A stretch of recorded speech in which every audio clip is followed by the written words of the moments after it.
Muy buenos días, amados hermanos, amigos, el Señor les bendiga. Bienvenidos a la reflexión de este día. Quisiera con anterioridad exhortarles conjuntamente a que no descuidemos el vínculo de la oración. Escuchad bien, es el arma más poderosa que Dios ha puesto a nuestra disposición para vencer toda dificultad que se nos presente en el hogar, en el trabajo, en todo momento. La oración es lo que Dios nos ha dejado para poder vencer. Ahora, ¿qué hemos de pedir?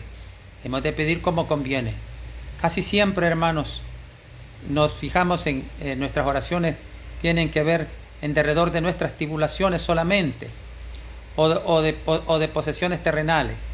Pero hay algo que se descuida mucho, lo cual quiero exhortar, y es que debemos de pasar de los pedidos temporales a los pedidos eternos. Por ejemplo, nuestra familia, debemos de educar a nuestros hijos y educarnos nosotros como padres a pedir los frutos del Espíritu, los frutos de la paciencia, la misericordia, la tolerancia, el perdón. Si estos dones se piden todos los días con frecuencia, van a crecer entre nosotros, y entonces vamos a ver los frutos de esas oraciones entre nosotros, fortaleciéndonos. Así es que, hermanos, como introducción os dejo esto: no permitamos irnos a hacerle frente al día sin antes haber orado. No orar es una gran pérdida, es perder el día, y puede causarnos la pérdida de nuestra vida eterna. Por eso exhorto: padres, orad con vuestros hijos en la mañana y en la tarde, y siempre suplicad para que Dios nos dé un corazón limpio, un corazón puro. Eduquemos a nuestros hijos a que aprendan a pedir estos dones del Espíritu, porque a veces les enseñamos a pedir buenas notas, a pedir salud, a pedir trabajo, pero ¿y dónde están los frutos del Espíritu? Por eso crece la inconformidad en nuestra vida, porque no nos hemos educado en razón de la edificación de nuestro carácter, sino que nos hemos educado en razón del crecimiento de bienes temporales. Y eso nos está pasando una factura muy elevada. Así es que despertemos, apreciados hermanos y amigos. Dice la reflexión de este día, lo tengo para ustedes en 2 de Corintios, capítulo 6. Verán ustedes, hermanos, todos tenemos tribulaciones, y Dios tomó a bien darnos como ejemplo a aquellos hombres mártires, héroes de la fe, que en medio de todas las tempestades mantuvieron una fe ardiente y un gozo permanente. En 2 de Corintios capítulo 6, el apóstol Pablo dice desde el versículo 3: no damos a nadie ninguna ocasión de tropiezo, para que nuestro ministerio no sea vituperiado. No damos ninguna ocasión a nadie. Oigan bien, cómo cuidaban su testimonio. Para que nuestro ministerio no sea vituperiado, o sea, menospreciado, blasfemado. Entonces debemos de, lo primero que dice Pablo, nosotros nos cuidamos de no dar un mal testimonio, y eso debemos de darnos nosotros. Eso es lo primero que debe tener cada cristiano, cada hijo de Dios. Antes bien, versículo 4, antes bien nos recomendamos en todo como ministros de Dios, en mucha paciencia. O sea, yo me presento ante ustedes como ministro de Dios, dice Pablo, por la paciencia que Dios me ha dado, la primera virtud, en tribulaciones, en necesidades, en angustias. Así que el apóstol Pablo aquí se está recomendando por la paciencia en tribulaciones, en necesidades y en angustias. Así es que miren qué hermoso, hermanos, qué hermoso.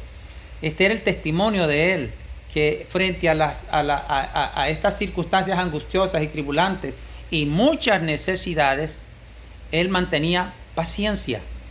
Y esto es para nosotros, esto es hermoso, es algo increíble lo que en el mundo esto no hace sentido. Cómo estar pacientes en medio de la angustia, en medio de la tribulación y en medio de necesidades. ¿Pero por qué? Porque se tenía un vínculo estrecho con nuestro Padre Celestial a través de la entrega del corazón diaria en las oraciones que ellos tenían. Dice, en angustia, verso 5, en azotes, en cárceles, en tumultos, en trabajos, en desvelos, en ayunos.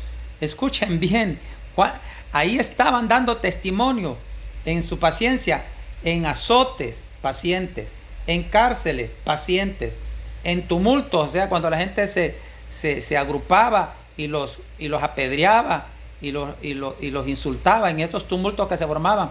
Él decía, ahí está nuestro testimonio paciente. En trabajos, en todo trabajo, en desvelos, no dormían trabajando para Cristo, hermanos. En ayunos, ¿cuántos ayunos nosotros hacemos? Cuando nos invitan a un ayuno, ¿somos prestos de espíritu para participar o lo ignoramos? ¿Cómo está nuestra fe? Pablo exhorta y dice, en todo esto damos testimonio con paciencia de todos estos sufrimientos. Así es que si alguno considera que venir a Cristo no vamos a ser probados, no olvidemos aquel texto que Jesús dijo, si alguno quiere venir en pos de mí, tome su cruz y sígame. O sea, lo que habrá de padecer por causa de mí, y sígame. Pero ¿qué nos ofrece el Señor acá? En medio de todas estas tribulaciones, azotes y cárceles, todos estos padecimientos, nos ofrece paciencia, el gozo que nos da su espíritu. Dice, ahora dice el verso 6, damos testimonio, dice, en pureza, en sabiduría, en longanimidad, en bondad, en el Espíritu Santo, en amor sincero. ¡Qué maravilla! Les exhorto a que lean detenidamente estos pasajes tan preciosos que da deseo de estarlos repitiendo y ¿por qué no aprenderlo de memoria? Porque los tiempos que vivimos y los que vienen serán mucho más angustiosos para nosotros. Y de la experiencia vivida de estos hombres, nosotros podemos fortalecernos. Así es que él sigue el testimonio del apóstol. Decía, yo doy testimonio en pureza, en sabiduría, en longanimidad, en bondad, en el Espíritu Santo, o sea, llenos del poder del Espíritu de Dios. Se habían humillado, se habían santificado y Dios había dado el poder de su Espíritu sobre ellos. En amor sincero, o sea, no amor no fingido. Y el cristiano tiene que ser sincero, ¿ya? Porque ese es un fruto del Espíritu Santo. Verso 7. En palabras de verdad, en poder de Dios, con armas de justicia, a la izquierda y a la derecha. ¿Cuáles son las armas de la justicia, hermano? Todos los frutos del Espíritu Santo. Esas son las armas de la justicia. Con esa es que nosotros somos más que vencedores. Así es que tenemos todo este fruto maravilloso de la obra de Dios a través de su discípulo, su apóstol, que es Pablo. Dice verso 8, por honra y por deshonra nos tiene el mundo a nosotros, dice, por mala fama y por buena fama, como engañadores, pero verdaderos. A veces, porque la blasfemia del mundo es que andamos engañando a los demás, pero dice para Dios, verdaderos. Versos 9, como desconocidos, pero bien conocidos. ¿Por quién? Por el Señor, ¿verdad? Como moribundos, mas aquí vivimos. Imagínense, una persona moribunda, una persona que ya está casi muriendo, maltratado, en cárceles, en hambre, en persecuciones, moribundo ya, pero vivos, dice el apóstol Pablo. Hermanos, que este relato de este pasaje nos inspire a nosotros, nos motive y nos llene de inspiración para seguirle el ejemplo de estos grandes hombres.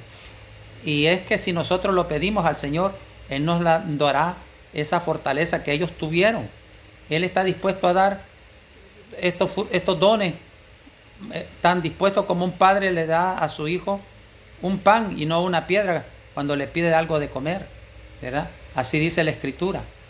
Ahora sigue diciendo el versículo 9. Y pues dice, como desconocidos pero bien conocidos, como moribundos, mas aquí vivimos, como castigados, mas no muertos. Sí, dice el apóstol Pablo, nos han dejado como muertos, pero no estamos muertos.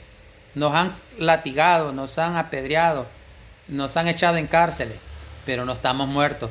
Qué inspiración, hermanos, qué asombro, qué valentía, qué fruto. Luego dice, entristecidos, como entristecidos. ¿Cómo? No entristecidos, sino como entristecidos. Aparentamos estar tristes, mas no estamos tristes, dice. Mas siempre gozosos. ¿Cuántas cosas difíciles se narran en estos versículos?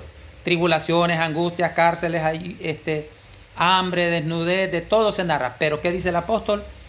Como entristecidos, nos ve el mundo, mas siempre gozosos. Como pobres, mas enriquecidos, enriqueciendo a muchos. Dice él, para el mundo somos pobres, pero nosotros con este poder del evangelio nos hemos enriquecido a muchos. Qué maravilla, qué sabiduría de palabras en estos textos, hermanos. Celebremos a Dios y demos gracias cada día por la riqueza que significa para nosotros esta palabra maravillosa. Repito, como entristecidos, mas siempre gozosos, como pobres, mas enriqueciendo a muchos, como dice, como no teniendo nada, mas poseyéndolo todo. No, el mundo nos ve desmerecidos y pobres, pero somos dueños de todo, dice el apóstol Pablo, poseyéndolo todo. Así es que esta es la experiencia de aquel que camina con Cristo a través de las tribulaciones. ¿Te sientes así, apreciado hermano, apreciado amigo? Si vienes a Cristo, podrás cruzar a través de todo esto, gozoso, como poseyéndolo todo, como entristecido, mas lleno del gozo, dice siempre el apóstol. Que el Señor les bendiga este lindo día y que este pasaje de 2 de Corintios capítulo 6 nos ayude a fortalecer nuestra relación con Dios y nuestra relación de familia y nuestra relación de iglesia, de amigos y de hermanos. Para todos, muchas bendiciones.